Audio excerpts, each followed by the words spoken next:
center of excellence, the city that never sleeps. This is the Tuesday edition of Overt Radio Breakfast Show. My name is Kenneth Afo, and we are starting the Tuesday edition of Overt Radio Breakfast Show, where I will be analyzing some of the stories making headlines on various Nigerian national newspaper. Some of the headlines making headlines, some of the stories rather making headlines today, this Tuesday morning in the country. And I will be starting first with the Sun newspaper. I'll be starting first with the Sun newspaper, and before we go ahead, this program is being brought to you by Lifeback Pharmacy and Stores Limited. Lifeback Pharmacy and Stores Limited, marketers of Ogamal QS soft gel of Artemether and lumefantrine 8480 milligram. This program is being brought to you by Lifeback Pharmacy and Stores Limited, marketers of Ogamal QS soft gel of Artemether and lumefantrine 8480. All right, so yes, I will be reviewing some of the stories making headlines on various national newspapers this morning, the Sun, and if we have the chance, we will be able to take some of the headlines from the front page of the Vanguard this morning. All right, on the front page of the Sun, Ansaru commanders bag life jail for terrorism. Ansaru commanders bag life jail for terrorism. Following yesterday's conviction and life sentencing of the commanders of an Al-Qaeda link group, Ansaru, jubilation erupted in so many homes and quarters, especially in the northern part of Nigeria. That's the northern part of Nigeria. The Federal High Court Abuja sentenced Abubakar Abba, commander of the Ansaru terrorist group, to life imprisonment on terrorism charges brought against him by the Department of State Services (DSS). Apart from the families affected by Abba's criminal activities ranging from terrorism to kidnapping and banditry, Nigerians are generally happy that such heartless terrorists have been permanently severed from the society. A development, they said, was a plus for the fight against insecurity in the country. Abba, also known as Abu Bara, was convicted alongside his co-defendant Mohammed Usman alias Isa Adamu Mahmood after both pleaded guilty yesterday to a 32-count terrorism charge filed by the DSS on behalf of the federal government. Justice Emeka Nwite, delivering the judgment, sentenced the commanders to life imprisonment on count 30 and 31 and 20 years imprisonment each on the remaining counts. Yes, kudos to the fight against insecurity, fight against terrorism in the country, and this is a plus for the federal government in their fight against terrorism in the country. I think this is one of the notable sentences against insurgents in the country. And what we have here is that the commanders of Ansaru, have been sentenced to life imprisonment. This is commendable, but there should be something worse than this, because these are people that have wreaked havoc, in the life of innocent Nigerians. These are individuals that have killed, that have destroyed public infrastructures, that have shattered the lives and dreams of innocent Nigerians. These are criminal elements, that have tarnished the image, of northern Nigeria.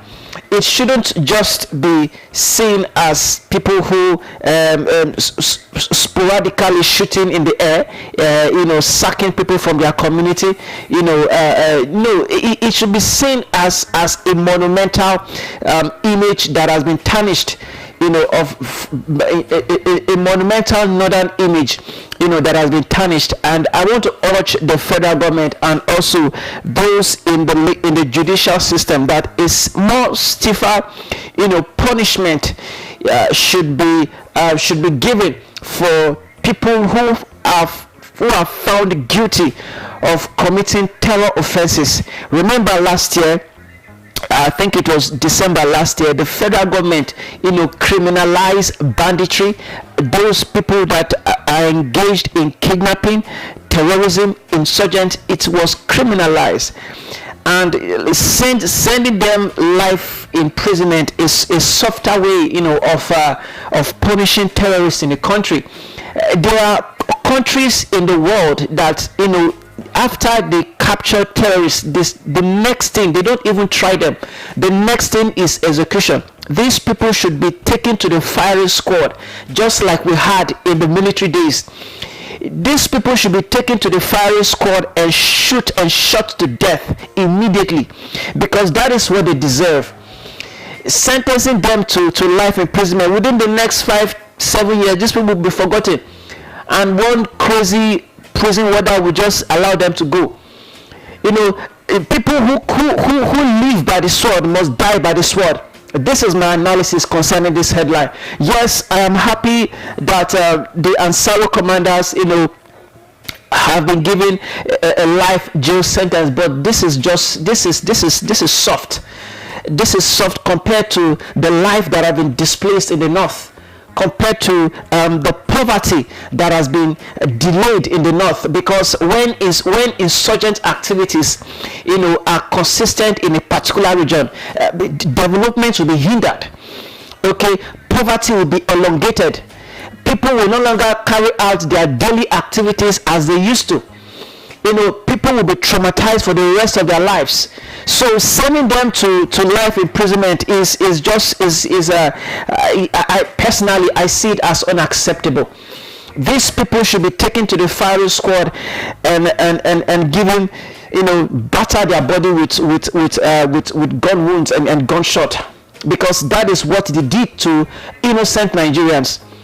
That is what they did to innocent Nigerians. Rape women and girls, take people into captivity, and all you tell them is that you are giving them life imprisonment. What is life imprisonment? What is life imprisonment?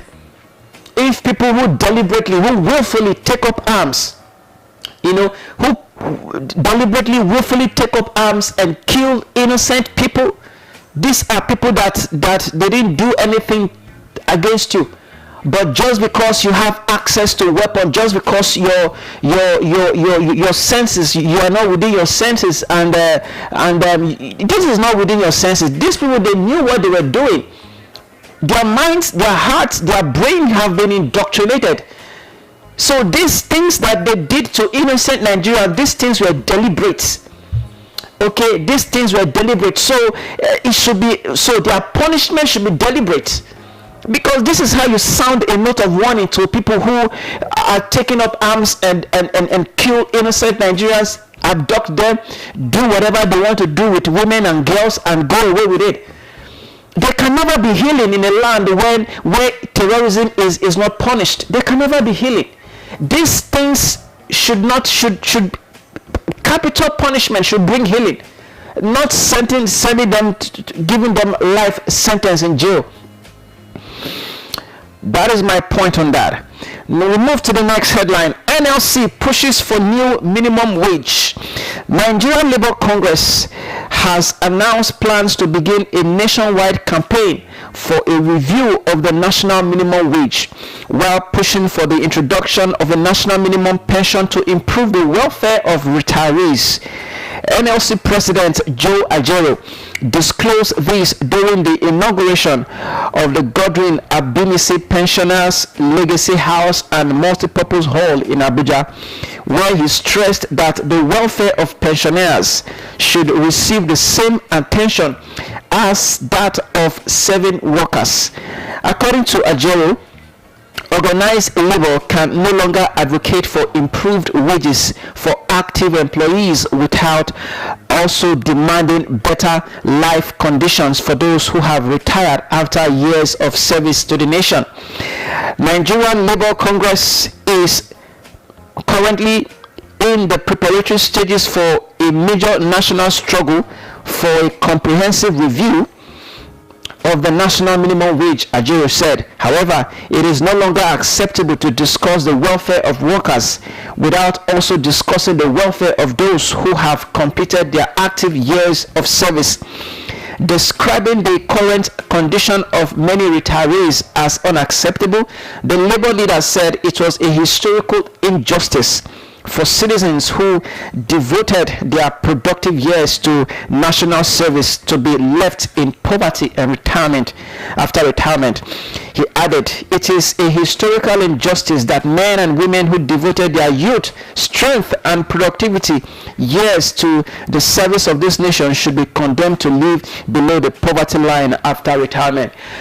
Before I give my verdict on this program, which is the Breakfast Show, is being sponsored by Life Bag Pharmaceutical and Stores Limited, marketers of Ogama QS Softgel of Artemetol and the Lumefantrine 8480. So we urge that you go to the nearest pharmacy store to purchase Ogama QS Softgel, Artemetol, and Lumefantrine 8480. All right, now, yes, the NLC is a good thing that the NLC, has taken this drive to the next level, to the next phase, because I think it was last month or a few weeks ago, Chief of Staff to the President, Femi Gbajabiamila, said that the national minimum wage will be reviewed during the course of the year, and NLC has picked up that race, saying that not only should the national minimum wage for workers who are still within service should be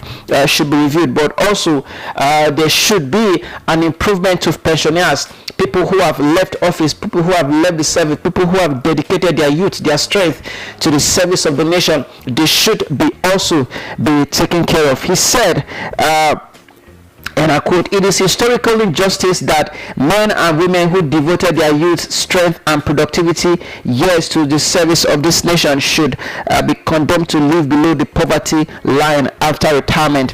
So I think that the Nigerian Labour Congress will do everything possible, to make sure that those people who have left service still enjoy the labor that they devoted, that they give, towards the progress development of the country. Now, in order to decide how much should be pegged for the national minimum wage for Nigerian workers, I want to urge the NLC and the federal government. This is the time that you need to sit together, to discuss aggressively, to discuss deliberately, on how much should be added to the current 70,000 that Nigerian federal workers are receiving.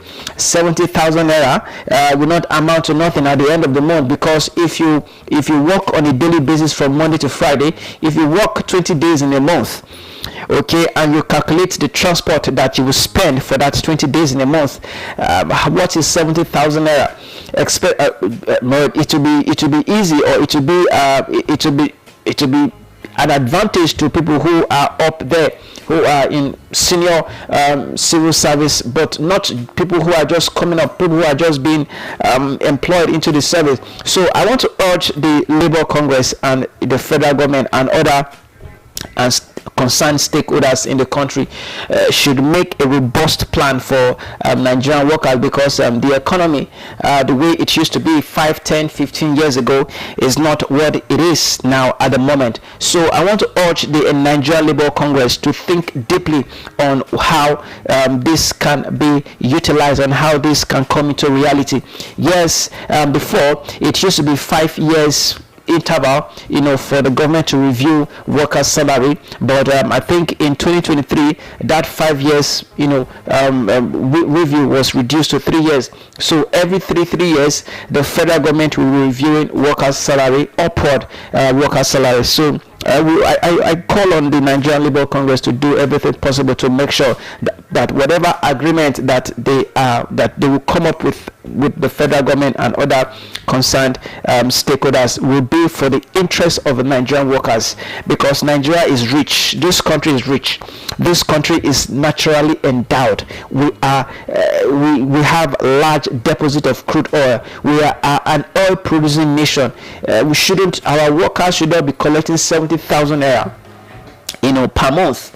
It is an eyesore compared to what other countries who don't have crude oil in their soil. So the Nigerian Labour Congress and the federal government, whatever clarification, whatever agreement that they will reach, that agreement will be for the interest of Nigerian workers. Yes, so like I said earlier, this is Overt Radio Breakfast Show, the Tuesday edition of Overt Radio Breakfast Show. We are broadcasting to you live from the city of Lagos. Lagos is the center of excellence, the city that never sleeps. We are on various social media platforms. We are currently streaming on YouTube. We are on Instagram, Overt News. We are on X, Overt Radio Live. We are on TikTok, overt.radio.lagos, and we are also on YouTube, Overt Radio Live. This breakfast show is being sponsored by Life Back Pharmacy and Stores Limited, marketers of Ogama QS Softgel of Artemether and Lumefantrine 8480. All right, it is an anti-malaria drug. Okay, all right, let's go to the next story now. Yes, the third story for this morning: how PFIPC got into 2026 budget. Adeyemi reveals. Self-styled Director General of alleged Presidential Foreign Intervention Promotion Council PFIPC, Prince Adeyemi Matthew Adeyemi, has explained how the agency was captured in the federal government 2026 budget despite his arrest before the appropriation process was concluded. This came at the House of Representatives ad hoc committee investigating the PFIPC saga yesterday began a probe into the establishment office of the head of the Civil Service of the Federation, OHCSF, and the Central Bank of Nigeria, CBN. Testifying and distancing themselves from this creation and operation, Adeyemi made the claims in an interview with social media influencer Martins Vincent Ose, popularly known as Very Dark Man, in a recording released shortly after his arrest. He said the chief of staff to the president, Femi Gbajabiamila, had no hand in the 1.3 billion naira budgetary allocation, adding that he personally approached top budget office officials for the agency's inclusion. He noted that the process was not completed before his arrest, saying he was surprised to later discover that the proposed agency had appeared in the budget. I went to budget office in 2024. According to him, he visited the budget office in December 2024 to seek inclusion of the agency in the 2025 appropriation bill, but was informed that the budget process had already closed. Adeyemi said, and I quote, "I went to that budget office for the 2025 budget. I submitted the letter and everything that I wanted, but I was told it was already late. When the 2025 budget came out and I didn't see it, they told me it would now be for the 2026 budget. We kept in touch because they said it would be considered later." Right, this is one of the things that goes on in government. This is one of the things that goes on in government, whereby people who are supposed to checkmate what comes in and what goes out are not held liable. Okay, now he of course it is a crime that he has committed, and he's having his day in court. So I want to urge the House of Representatives who are probing this case, that at the end of this probing, this investigation, it should be noted, it should be put that whoever is responsible, for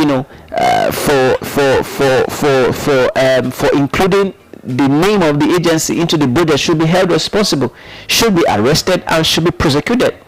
because this is a disgrace to this administration, to the current administration, that an individual, a non-entity, a non-state actor would boldly approach the budget office, and request that the non-existent agency, the alleged non-existent agency, should be included in the country's national budget. Now, this was after the president might have presented the budget to the National Assembly in 2024. So how can an individual, with so much temerity, with so much impetus, with so much audacity, would approach the budget office? What connection does he have? Who are the people that that are within the? Because you must have somebody within the government circle. You must have somebody within the presidency that is giving you that assurance, that has given you the assurance that if you approach the budget office, that your request will be approved. So the House of Assembly should go beyond what is being said. There should be a lot of questioning. He must have collaborators within the government. He must have collaborators within the presidency. There is no doubt. He must have collaborators. And those collaborators, because in this part of the world, in this country, we don't like naming people. That is a shameful. That is one of the things that is bringing us backward and pulling us down. We don't disgrace people when they commit crime, when they commit offense. So he is not doing this thing alone. He must have collaborators. He must have infiltrators. He must have conspirators within the presidency, and those people should be named. Not only named, but the appropriate legal punishment should be administered onto them.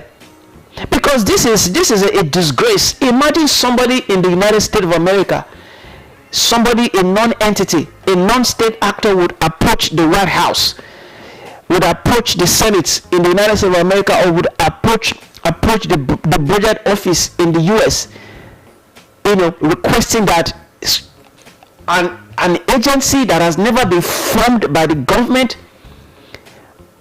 that money should be appropriated to that agency in the country's national budget. This is shameful. This is shameful. I'm not blaming the presidency for this, but it is due to the lack of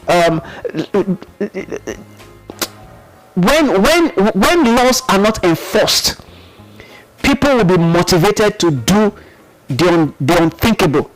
When people who are supposed to be punished are not punished, it gives the temerity, it gives the audacity and the mien for somebody to wake up one morning and do this kind of thing. It is the reason why we have insecurity unchecked, is because when people are arrested, they don't do anything to them, or they don't do anything to the perpetrators. So that is what we are seeing now.